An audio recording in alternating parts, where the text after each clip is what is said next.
It should be easy to vote and hard to cheat. This is a basic principle of voting that most all of us would agree with. So why has this issue become such a contentious topic in recent years? We know that recent kind of dialogue across the country has indicated that elections may be illegitimate or stolen, and yet that's not the case. On this episode, we explore the fault lines in the debate over voting and election policy, preparing you for the discussions on this issue that will likely top the news this election year. You're listening to Defending Ideas. Defending Ideas is a weekly podcast produced by Sutherland Institute. On this show, we are committed to renewing the principles of common sense conservatism, making you a better champion of sound ideas.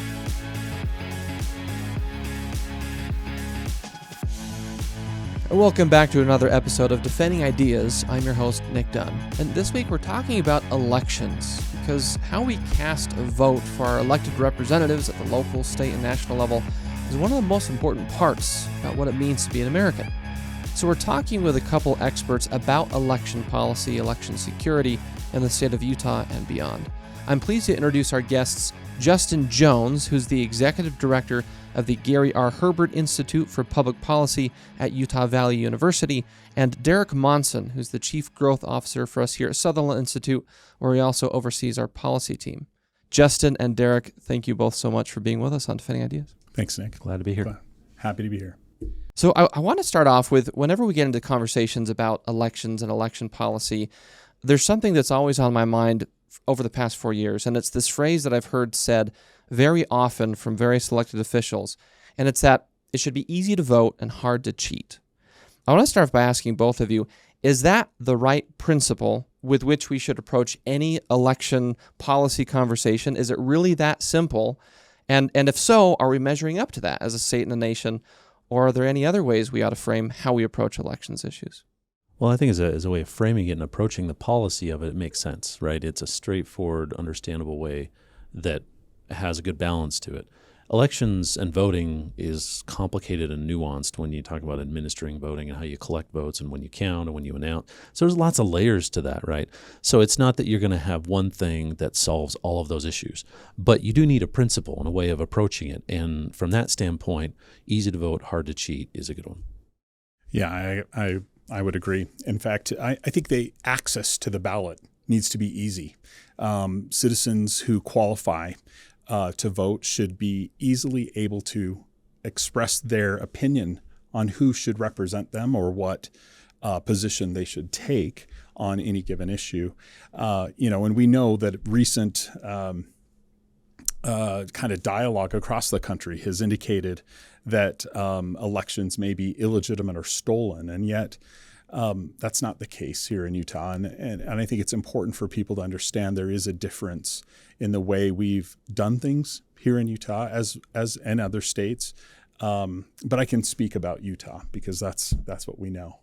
So does it seem like we are living up to that, at least for sure here in Utah, with the way elections are administered, that easy to vote, hard to cheat? Are we doing okay? Or are we kind of able to live up to that principle? Justin, maybe start with you. Any thoughts there? Yeah, absolutely. I mean, I work with our former governor, Gary Herbert, who sits in the office next to mine. And from the moment he left office as our 17th governor, he's been very concerned about this rhetoric about elections being stolen. He spent 30 years either at the county or the state level very intimately aware of Utah's elections, its method of tabulating and preparing results.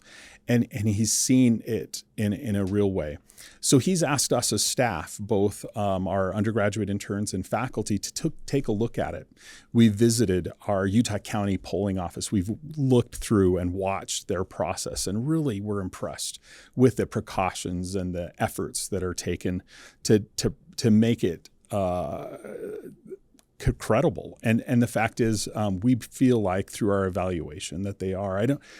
There's a difference, between, one polling or one county versus widespread, sort of elections being stolen conversations. And yet what we find it would be very, very difficult for anyone to completely take over and mess with, or we have such a shared or separation of government, both vertically as well as horizontally at multiple levels, for any one group or person to take over and adjust the results. Not saying it's perfect. We know that there are issues. Derek, you've researched and written about elections policy for us here at Sutherland Institute. You've also testified before legislative bodies about this issue, not just through the lens of Utah, but the West more broadly. How do you think we're doing in Utah, in the West in general? That are we living up to this principle well enough that it should be easy to vote and hard to cheat? Or are there still some areas for improvement, maybe, as Justin said? Yeah, there's definitely both. We are living up to it, I think, pretty well. So just continuing what Justin was saying about the levels of security and checks and balances against things like fraud.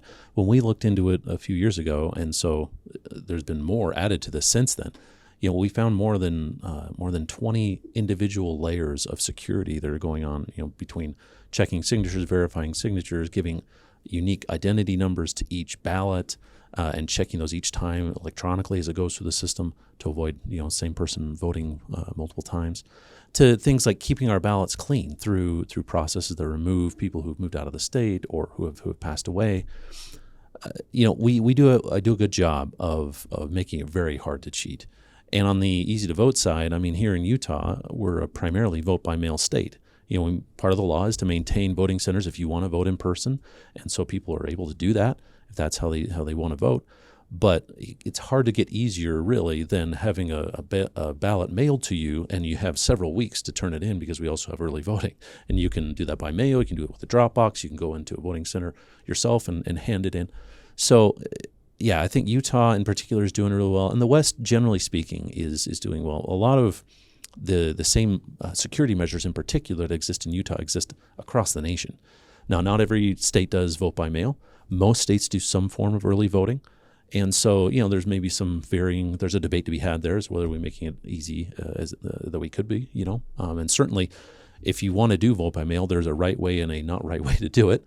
The right way is how Utah did it, by starting, over 10 years ago, and starting small as a little bit of let counties figure this out, and then growing organically. The not right way to do it is kind of how it happened in the pandemic, is force everybody to jump in and do it all at once without a lot of that preparation. And so you've seen a lot of concerns, again, some of that rightly so, with vote by mail, because if you don't do it the right way, it can cause difficulty in administrating and counting votes. But that doesn't mean vote by mail is bad. It just means you have to do it the right way. And so again, that's where there's some of those areas for improvement is figuring out how to do these things the right way, and then going about it.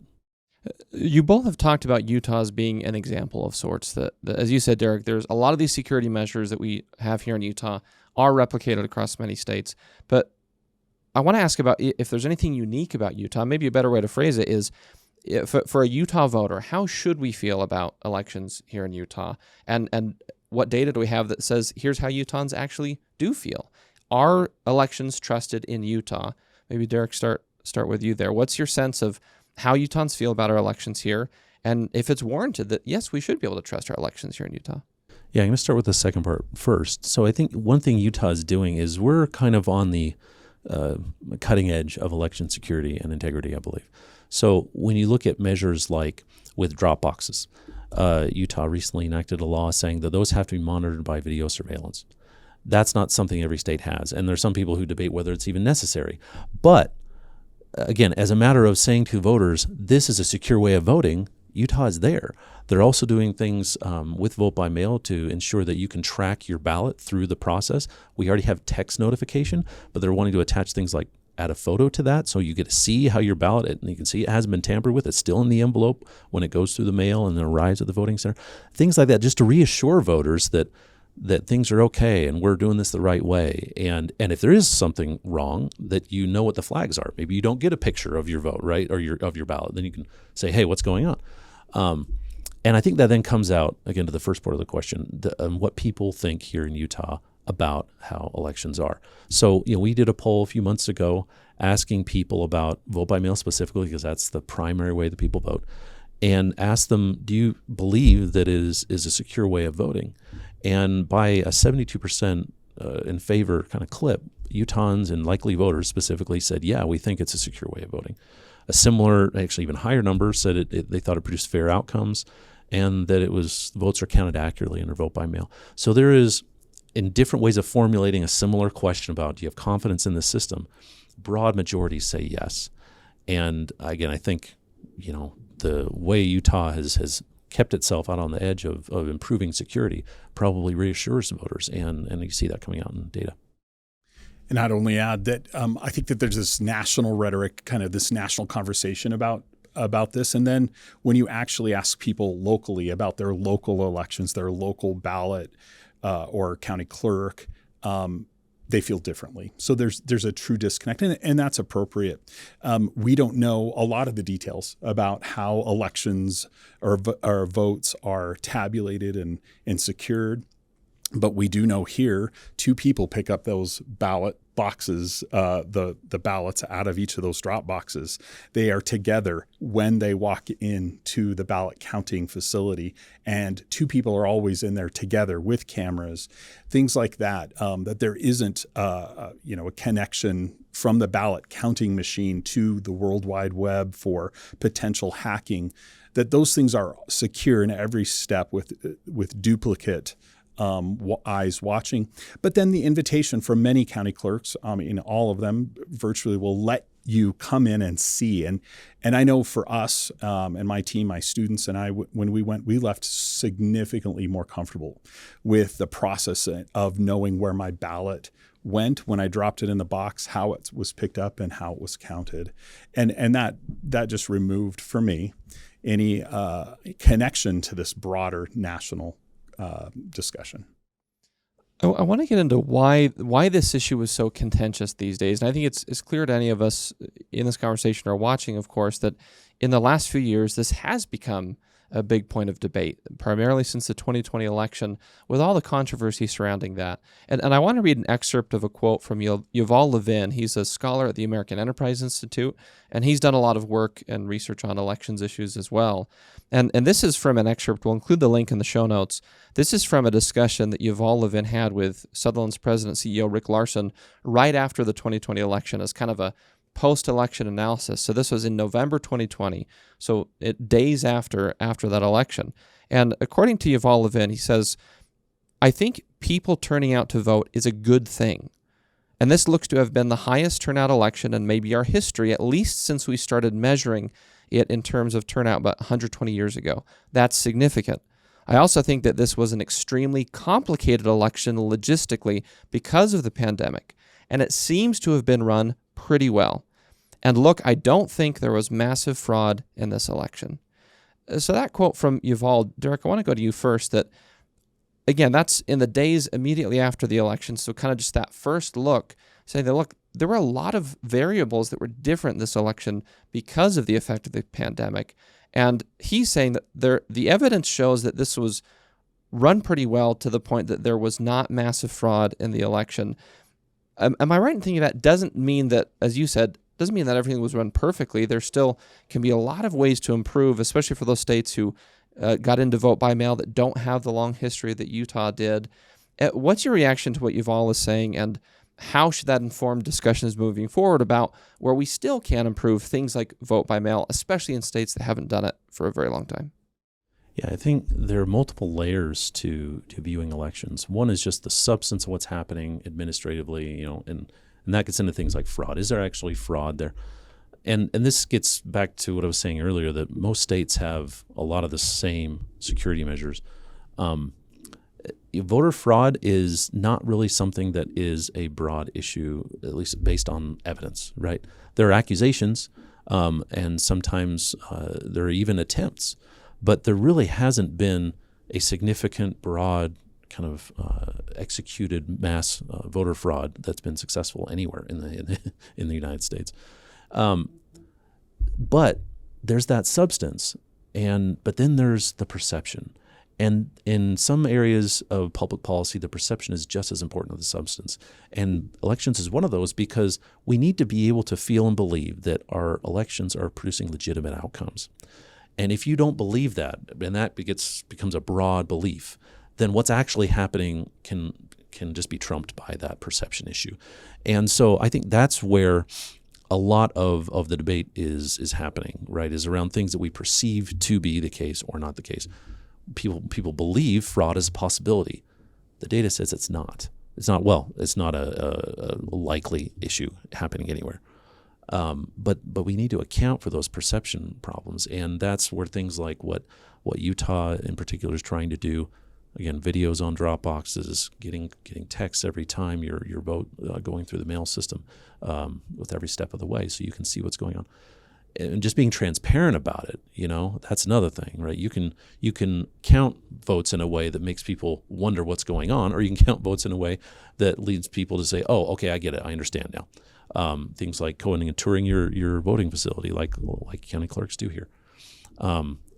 So if we handle those perception issues, then what Yuval is saying is spot on. That we did actually really well.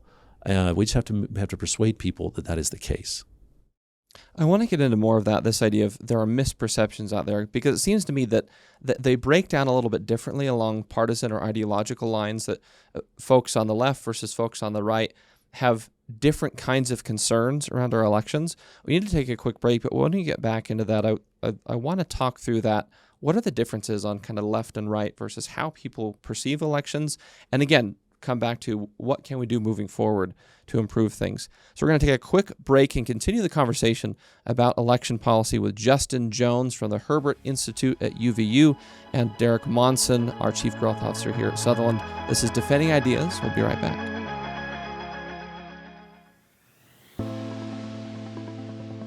Sutherland Institute is an independent, nonprofit public policy think tank based in Salt Lake City, Utah. Our mission is to defend the principles of the American founding and strengthen the institutions of civil society essential for those principles to endure. Sutherland provides research, events, and multimedia to policymakers and the public to promote the principles of faith, family, freedom, opportunity, and responsibility. Visit sutherlandinstitute.org.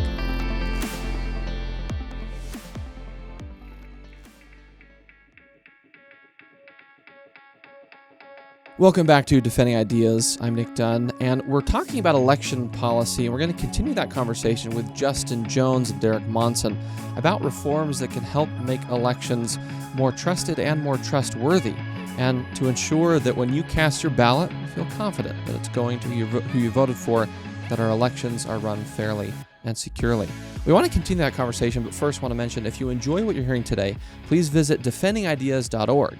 You can subscribe to this podcast on Apple Podcasts, Spotify, wherever you like to get your shows. Just search for Defending Ideas and click that subscribe button. If you're watching on YouTube, you can subscribe to the Sutherland Institute YouTube channel. And also make sure you click the little bell icon in the corner so you get notified each time a new episode drops, which is every Tuesday morning. Once again, you can get access to all that on defendingideas.org. So let's continue where we left off, Justin and Derek.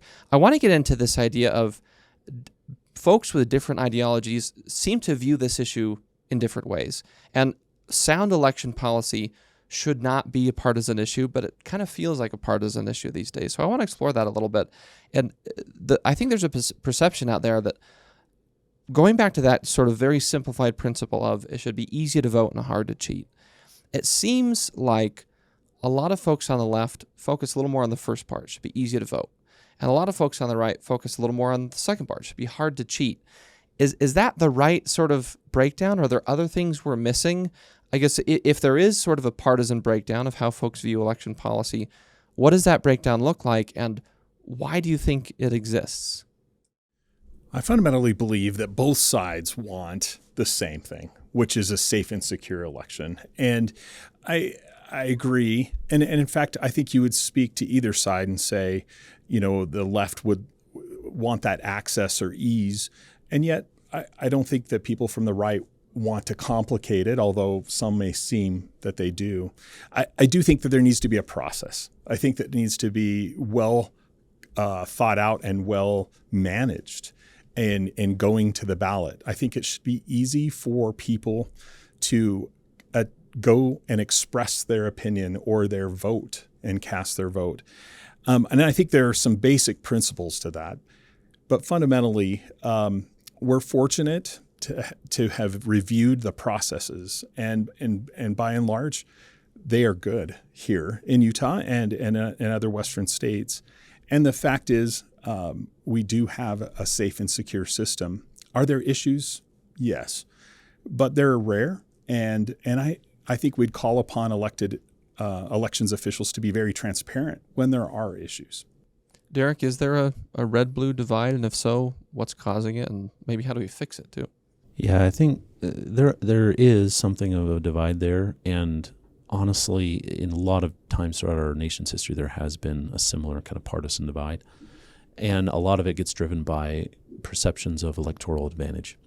So you go into the history, for instance, of vote by mail, which is something that we've looked at, and vote by mail is not new. It was around during the Civil War, and maybe it would almost go without saying, but the proponents of it were those who thought it would be beneficial to President Lincoln in his re-election campaign. They thought the soldiers, because that's what vote by mail was being used for at the time, to help soldiers on the front lines be able to vote. And so Democratic Party officials didn't like it because they thought, it's going to help President Lincoln get reelected as a Republican, and vice versa. Republicans liked it because of that same factor. Skip ahead to World War II. Again, this is still a military issue at the time, with folks over in Europe, members of the military fighting a war. And all of a sudden, Republicans didn't like it because they thought it would help FDR get reelected, and Democrats did for the opposite reason. And so it's, again, a lot of these concerns end up being driven by, is it going to help the person I want elected to be elected? And that's still the case today. Proponents of former President Trump tend to have concerns about various aspects of vote by mail or election integrity generally, because they believe it lost him the 2020 election.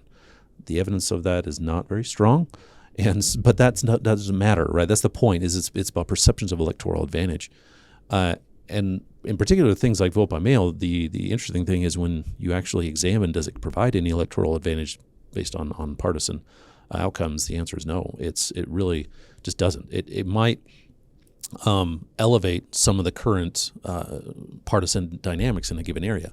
So if you're here in Utah, you're quite a Republican state, so vote by mail is going to allow more Republicans to vote, simply because that's the voter base, and more Democrats. It's just not going to advantage one over the other. And the same thing again in other areas. But when you examine that on a broad basis, ultimately what that means is it doesn't provide any partisan advantage, because it just gives more people equal access based on whatever party they're a part of. So that's, I think, what drives it, and how you address that is very difficult, because I don't know how you tell somebody who thinks their candidate is going to be benefited by this that they won't be, other than presenting to them the evidence, and then they're going to act on that how they will. But there's a lot of individual biases and psychology that goes into that, how they respond to that evidence. So it's a tough nut to crack, but it is something that exists, and it's something we have to be aware of, and I think have honest and candid conversations about, so that we can hopefully at some point, maybe when political windows open, for example, based on outcomes and things, that we can then get beyond some of the partisan divides. I want to get into what are some of the biggest misunderstandings or misconceptions that people have? And Derek, that's a great description of one of them, of whether or not vote by mail helps one team out more than the other. You're saying, no, it doesn't. It's actually pretty even-handed as an election reform tactic.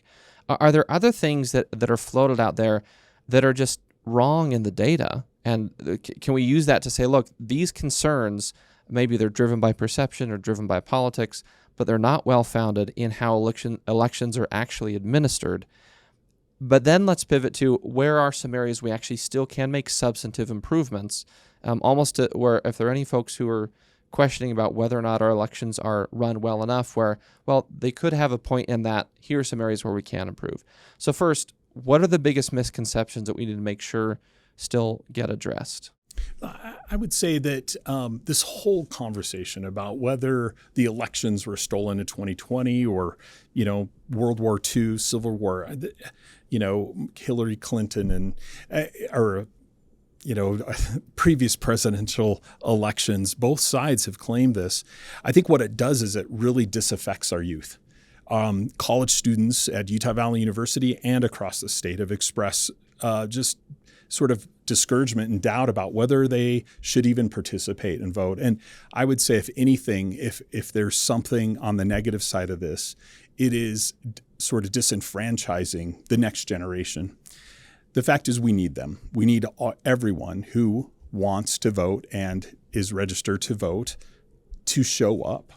And does it help? It helps every party that they belong to. The fact is, we also need to do a much better job of explaining the process and reiterating it from the local level, city, county, and state level. They all need to reaffirm the integrity of elections and instantly and vocally talk about any mistakes that are made. We have some electoral jurisdictions who have said, trust us. We've gone in, we've counted, they're right, and not being able to replicate that here in Utah even.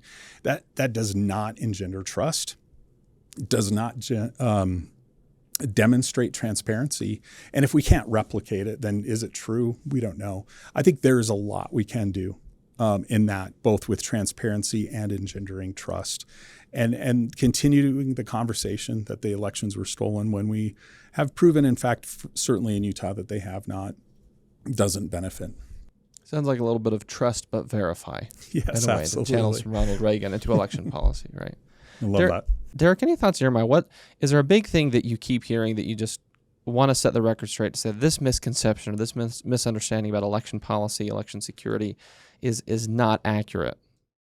I think it goes back to something we talked about earlier, and that's that our elections are prone and open to fraud in a wide basis, a way that could actually change election outcomes. There's just no evidence of that, either in research or in the actual outcomes themselves. If there is evidence when it regards fraud, it's that fraud, when it's attempted, gets caught, or that it happens in such a marginal way that it's not actually changing any outcome. For example, a few years ago, Governor Cox made a note when talking about elections. Of course, he's a former lieutenant governor, oversaw elections, has a lot of experience in the area, that one of the biggest questions we had about votes that not being submitted the correct ways was mothers of missionaries of the Church of Jesus Christ of Latter-day Saints submitting ballots on behalf of their missionary. And again, when you think about the number of votes, even if that was happening, and they said it was happening, but they were catching it because, again, some of these measures of signature verification and all that was catching these things. And it wasn't a malicious fraud attempt, right? It was simply someone trying to say, hey, my son or daughter should have a chance to vote. And so that's, I think, the broadest it's gotten. But again, even the numbers of voters there are not going to change an election, really. And so another one that's maybe come up here in Utah just recently with county conventions that have happened, there's been resolutions opposing an interstate agreement to share certain informations with each other as states, as well as through federal databases, to allow the cleaning of voter rolls through things like when people move or people die. And its acronym is ERIC. And there's been pushes at county convention levels for the state of Utah to withdraw from ERIC because there's concern among Republicans in particular about how that functions, and they think it's actually a source of fraud when in fact it actually operates the opposite way. And in fact, it's one of the best ways and only ways in some cases to prevent possible fraud of things like, again, when someone moves, well, the quickest way to get that person off the voter rolls is to compare with states about new move-ins and the data that creates, and then remove them.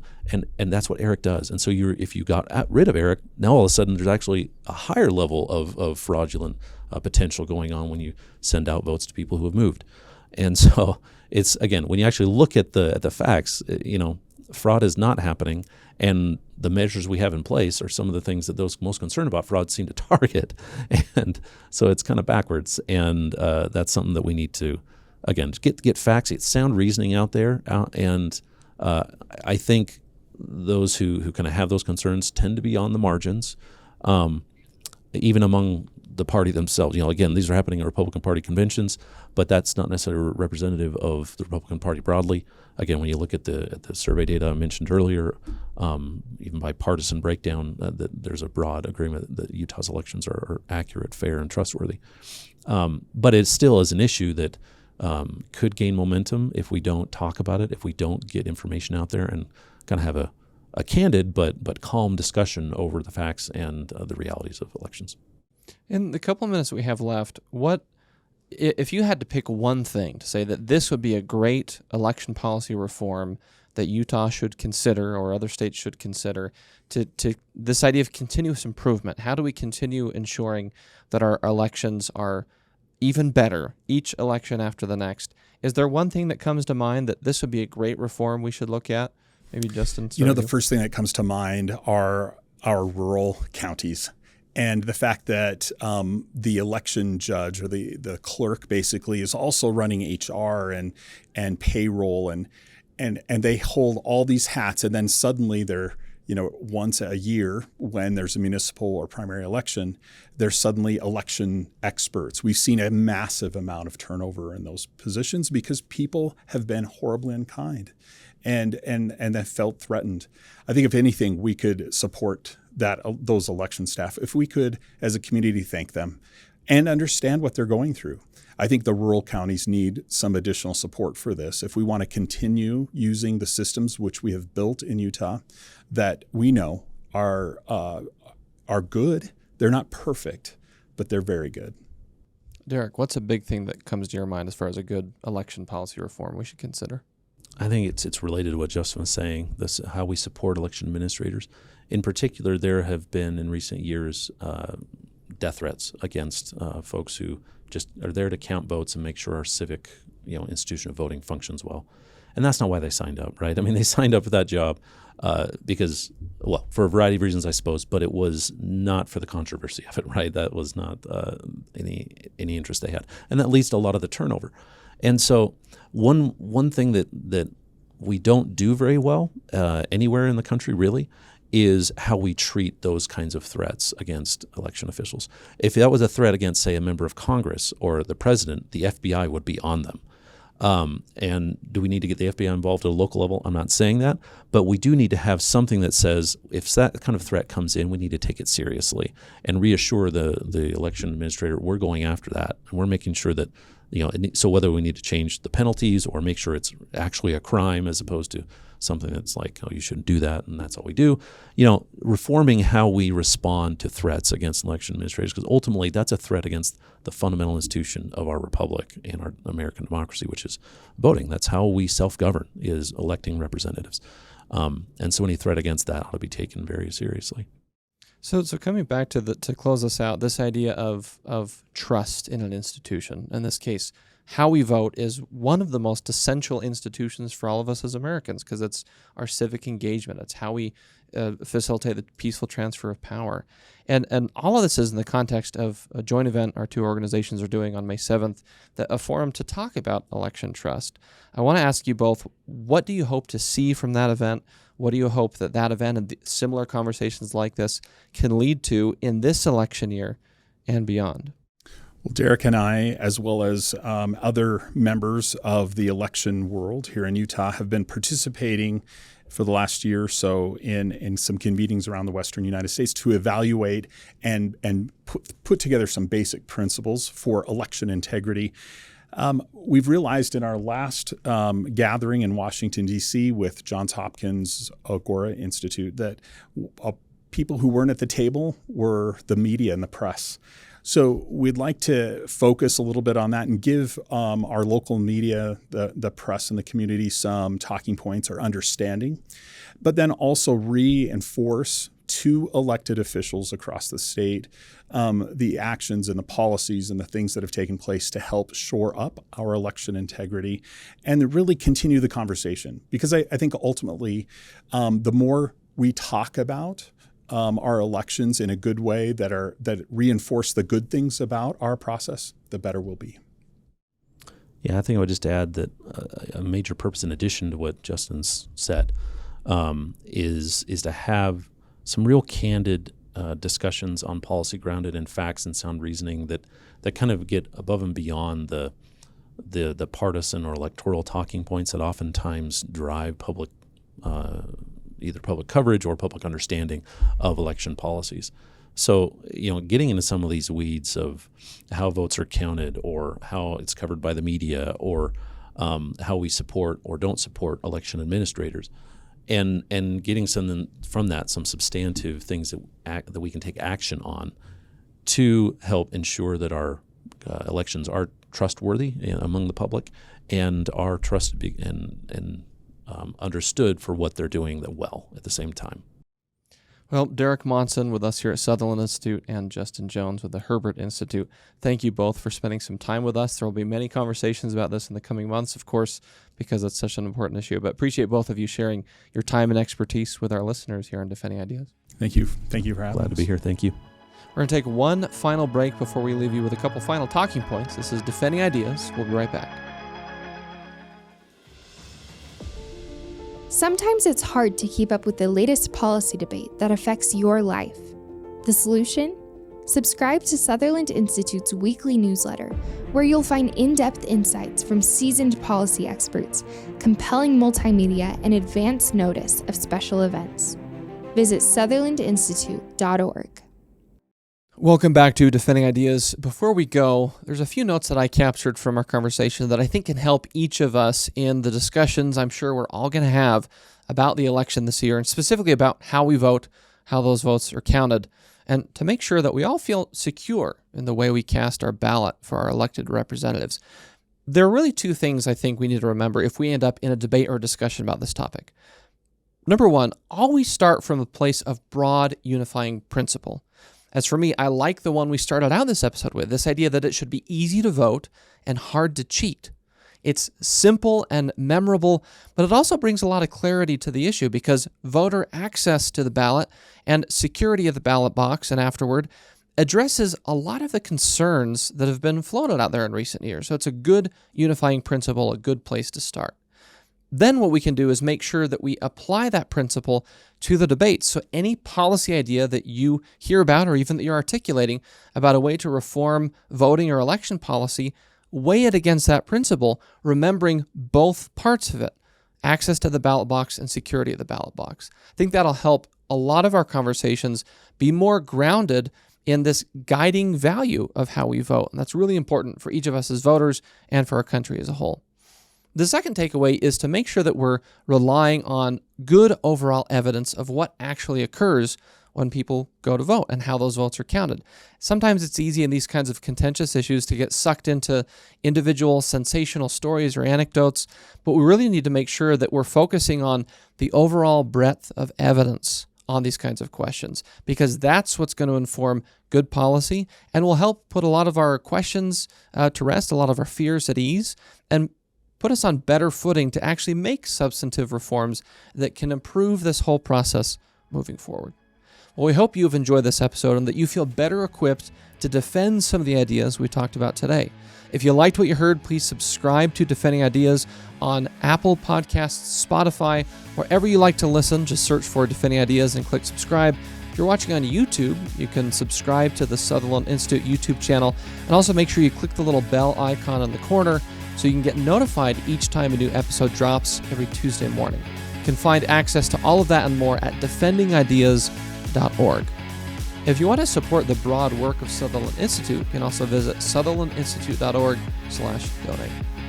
That is all that we have for this episode of Defending Ideas. Thank you so much for spending some time with us. From the Sutherland Institute in Salt Lake City, I'm Nic Dunn. We'll see you next time.